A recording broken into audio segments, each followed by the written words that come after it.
Laki-laki kalau main perasaan, hancurnya lebih parah dari cewek. Tahu nggak kenapa? Nature. Cewek itu lebih kuat secara emotion, karena dia think by their emotion. Jadi dia terbiasa dengan itu. Ketika ada sesuatu terjadi, dia masih bisa lebih rasional daripada laki-laki. Kalau berbicara main hati. Tapi cowok rata-rata jarang main hati. Itu bangsatnya cowok. Maaf ya, cewek lebih banyak main hati.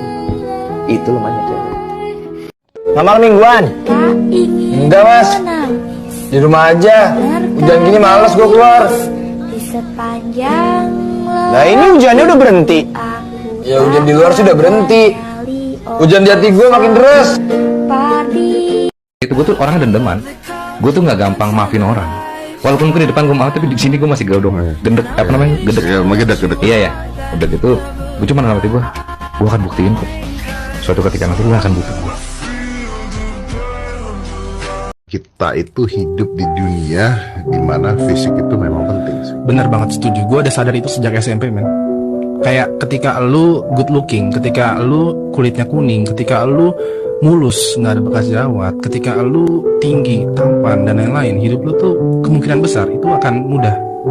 Gitu. Saya tidak mencari kesempurnaan.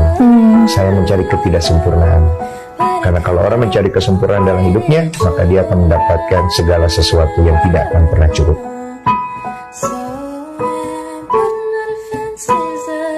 Nyokap lu masih hidup, gue percaya bahwa rezeki lu gak akan habis.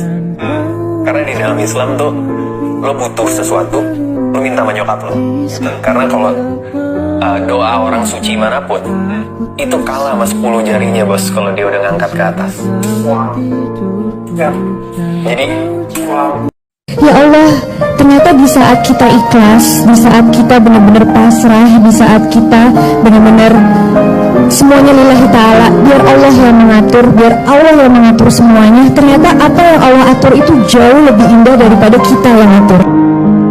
Kalau lo tanya, lo masih ingat nggak orang-orang yang dulu tuh kayak mandang rendah lo gitu? Masih ingat? Sampai hari ini? Sampai hari ini. Nggak akan pernah gue lupa mukanya. Gue pernah naik mobil. Zaman dulu kan gue nggak punya jemputan kan. Gue nebeng tuh jadi. At that time temen gue lagi bawa mobil mewah. Gue ingat banget seri 5. Gue tuh di situ tuh udah takut gitu. Aduh jangan sampai dong gue naik seri 5-nya di depan anak-anak nongkrong ini, teman-teman gue. Gue masuk nih. Gue masuk. Masih SMP tuh gue ingat banget. Gue masuk, ditepok tanganin gue. Gimana naik mobil mewah? Gitu digituin. Cengar-cengir gue. Nyampe rumah gue nangis bos. Nyampe di rumah gue nangis. Nangis gue kayak yang rendah banget ya. Gitu. Sampai gitu aja ditepokin. Pernah nggak sih lu mikirin untuk memaafkan mereka? Oh iya, iya dong. Tapi gue nggak pernah melupakan.